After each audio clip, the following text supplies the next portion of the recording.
I'm thinking about starting a series called Things That Concern Me. I think most people who know me know that I did not vote for Trump. I did not vote for him in 2016, I did not vote for him in 2020, and I did not vote for him in 2024.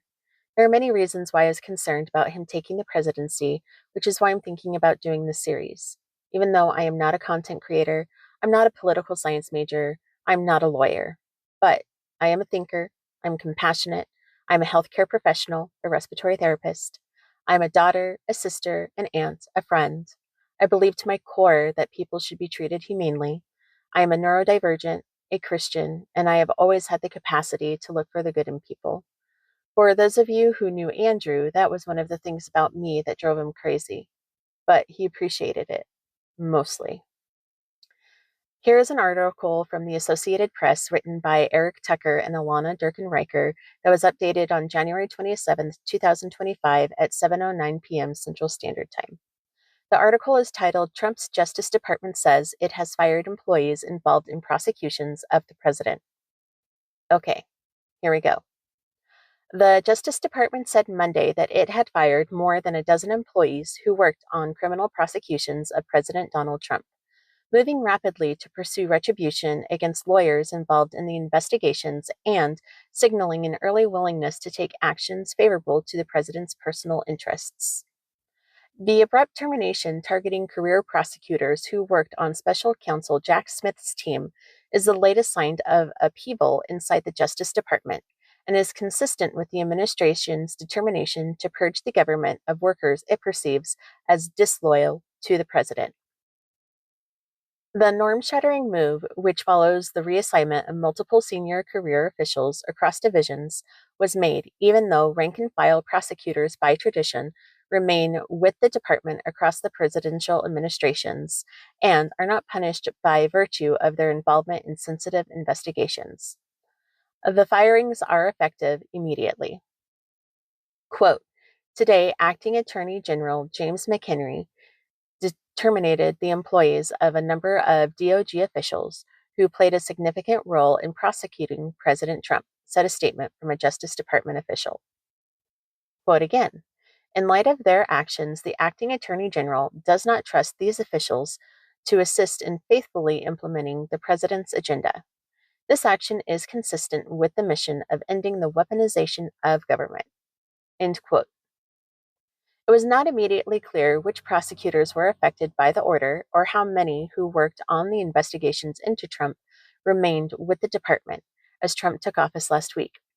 It was also not immediately known how many of the fired prosecutors intended to challenge the terminations by arguing that the department had cast aside civil service protections afforded to federal employees.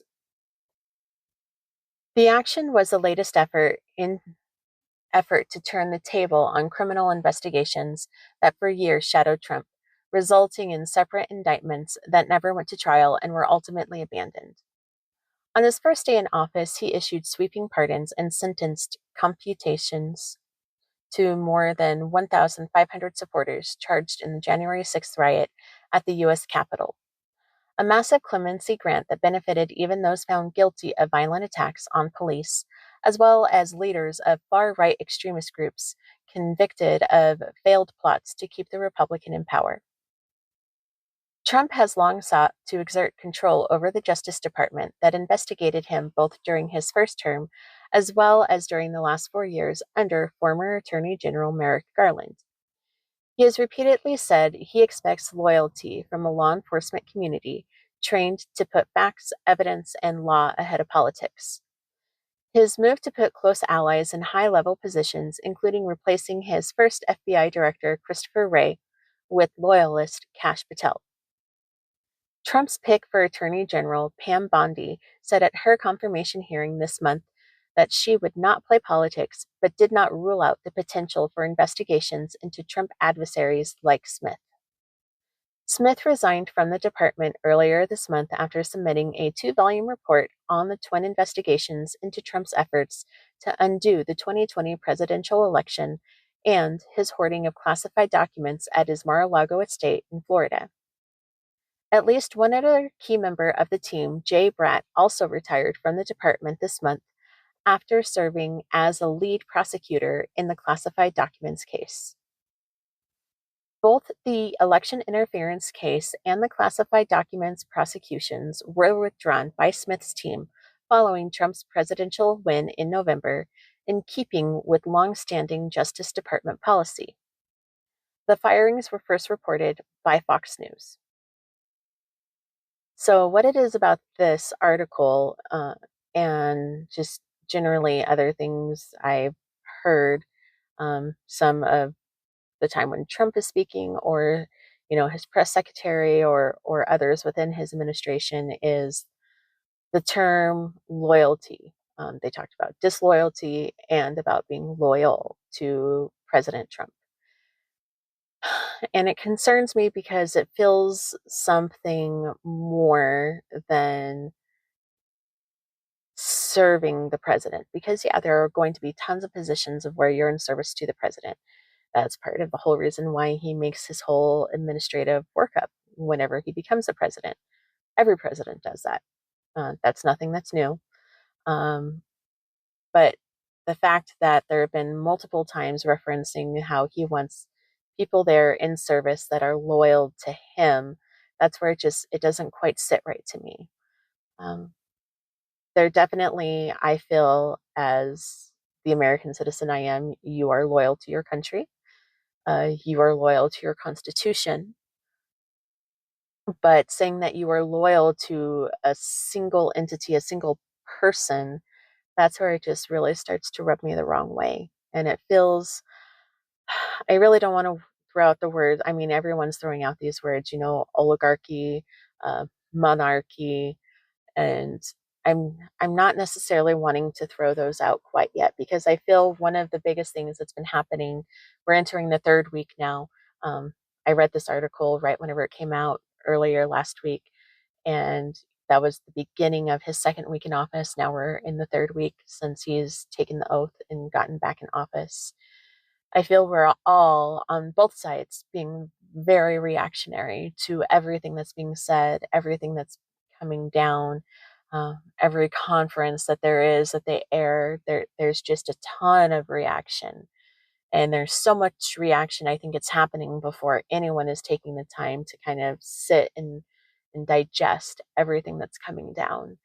And it only leads to even more confusion. I mean, we saw that whenever they announced last week that they're going to start limiting, suspending federal funding. I mean, that was such a hot mess in less than 24 hours, because one of the reasons was there was so much confusion. No one knew what was going on. I mean, that's whenever all of a sudden that error message came up on the Medicaid website, where essentially it said, hey, services are currently paused because we don't have funding. When allegedly, when that memo came out, it had wanted to do nothing with services like Medicaid, with services that affected an individual person. It was more at wanting, according to, you know, the whole overreaching of not wanting to fund actual organizations, not funding that's going to an individual person, which again, I know that that's very murky. It's very gray. There's not a lot of delineation, not a lot of black and white. There's a lot of reading between the lines. But again, that's what's going on. There's so much reaction. There's so much confusion. And I think there just needs to be a little bit of a pause. I'm not saying pause for the next 4 years, but a little bit of pause before everyone starts throwing opinions out there, because yes, I'm a very opinionated person. There are lots of other people who are very opinionated people. There's nothing wrong with being opinionated, but with everything that's going down, with all the sweeping changes that are coming across, with all the orders that he's written, that honestly, a lot of them, nothing can even be done yet, because we do have a process of, where a lot of times things have to go through other forms of government before it can even be put into, hey, this is a change, this is the law. But everyone's just jumping on it so fast. And, people on one side are throwing their arms up saying that everything coming down is horrible, it's awful, it's negative, it's going to cause this, it's going to cause that. And on the other side, there are people who are instantly going into the reaction of, this is great, this is wonderful, this is the reason why we voted for it, these are the changes that we're looking for. And on both sides, I don't think there's enough time being taken to really understand what it is that's going on. So I don't know, maybe I'm looking too much into it. Maybe I'm not looking into it enough. Maybe I myself am overreacting. Um, been known to do that. So I generally would like to know what other people think, and I would like to have actual conversations about it um, across all sides. I want to know what other people are thinking. I want to know if other people feel the same way, if other people are having the same feelings, the same concerns. So if something you're interested in, let me know. And I don't know if this is something I'm going to continue to do. We'll kind of see. We'll play it out. But yeah, just let me know.